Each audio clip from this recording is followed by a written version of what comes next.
The golden walls of Phaeacia don't just protect a city, they guard the threshold of a man's final spiritual integration. When we look at books 7 and 8 of the Odyssey, we aren't just reading about a traveler getting a warm meal and a boat ride home.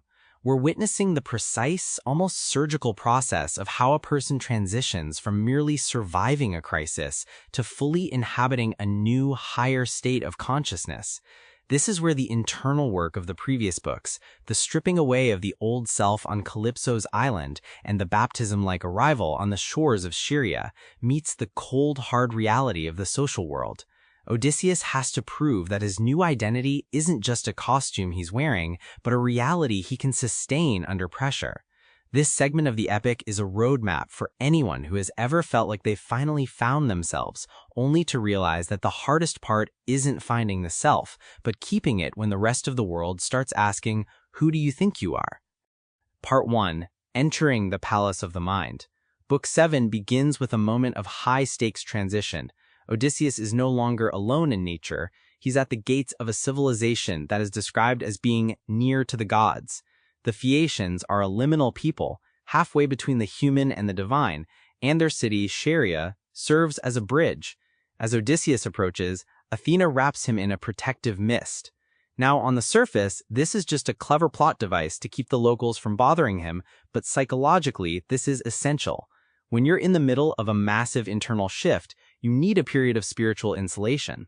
You can't let every random opinion or external criticism into your mental space while your new self-concept is still setting. You need that mist to filter out the noise so you can reach the center of your own palace without being diverted by the superficial judgments of the world. And what a palace it is! Homer spends a significant amount of time detailing the architecture: bronze walls, gold doors, silver doorposts, and golden statues of young men holding torches. This isn't just Greek bragging about wealth, it's a symbolic representation of a highly ordered, harmonious higher intellect. The bronze represents strength, the silver and gold represent the sun and moon, or the masculine and feminine principles, perfectly balanced. This is the palace of the mind operating under spiritual law, where everything is in its right place and the gardens are eternally fruitful. This is the goal of the journey, a state of mental abundance where growth is constant and the environment is no longer hostile.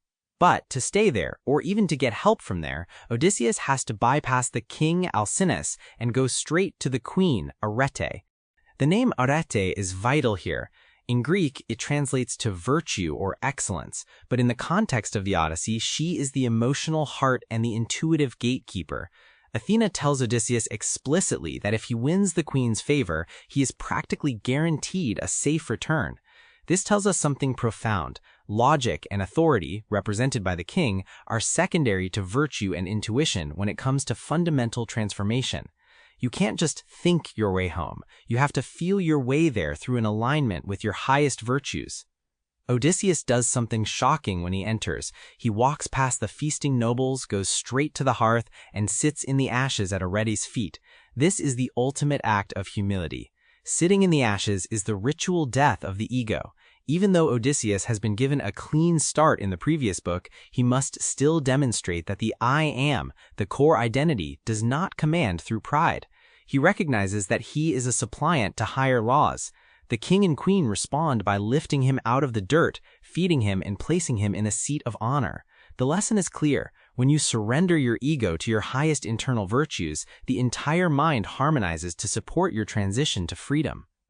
Part 2. The Mirror of Memory and Strength. Moving into Book 8, we see the transition from internal alignment to external demonstration. The Phaeacians throw a festival for their guest, but it's more like a series of tests. We meet the blind bard, Demodocus, who is one of the most fascinating characters in the entire epic. He's blind to the physical world, but sees the spiritual truth of history perfectly. In many ways, he represents the higher memory or the objective record of the soul. He starts singing about the Trojan War, about Odysseus's own life, but Odysseus is still in disguise. He's hearing his own legend as if it belongs to someone else. This sets up a tension between who he was and who he is becoming. Before we get to the emotional climax, though, Odysseus has to deal with a physical challenge. A young Phaeacian athlete named Broadsea insults him. He calls Odysseus a greedy merchant rather than an athlete, mocking his weathered appearance and suggesting he doesn't have the strength of a true hero. This is a classic broad sea moment that we all face. The second you claim a higher state of mind or start moving toward a new goal, the lingering doubts of your lower intellect will mock you. They whisper that you're still the same weak, tired person you used to be. You're just a merchant of dreams with no real muscle. Odysseus doesn't waste time arguing. He doesn't try to convince Broadsea with words. Instead, he stands up, grabs a discus that is heavier than any the Phaeacians have ever used, and hurls it so far it flies past every other marker in the field. This discus throw is the execution of spiritual authority.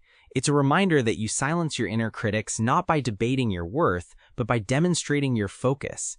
You apply your will with such momentum that all limiting thoughts are completely outdistanced. It's the moment you stop talking about change and start being the change. By outperforming the locals in their own arena, Odysseus proves that even in his beggar state, his inner power is vastly superior to the unearned confidence of those who haven't been through the fire.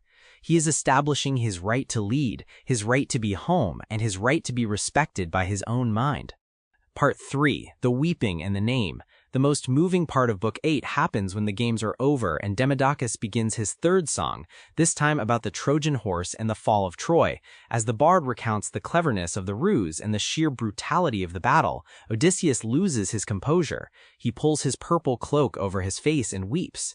Homer uses a devastatingly beautiful simile here, comparing Odysseus's tears to those of a woman whose husband has just been killed in front of her as her city is destroyed. This is a warrior, a sacker of cities, being compared to the victims of his own violence. This weeping is the final stage of catharsis, a psychological cleansing. To truly step into a new power, you have to emotionally process your history. You can't just forget the trauma of the past, you have to integrate it. Odysseus isn't just sad, he's allowing the tears to wash away the last attachments to his old, war-torn identity. He's mourning the man he used to be so that he can become the man he needs to be for Ithaca. The purple cloak represents his royalty, but it also hides his transition. It's a private moment of grief that King Alcinous eventually notices. Seeing his guest's deep sorrow, the king stops the music and asks the question that changes everything. Who are you? Tell us your name, your people, and your land. This is the naming, the moment where the I am must finally speak its truth. Throughout Books 7 and 8, Odysseus has been a nobody, a guest without a name. But by the end of Book 8, he has protected his mind, humbled his ego, demonstrated his power, and cleansed his past. He is finally ready to claim his identity. He's no longer just a survivor. He is Odysseus, son of Laertes, and he is going home. The practical application for us is pretty direct. Insulate your goals until they're strong, silence your doubts with action, and don't be afraid to weep for the versions of yourself you've left behind.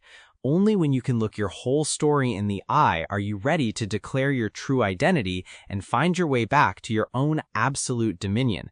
Think about someone who might find this perspective on the Odyssey useful and pass this along to them.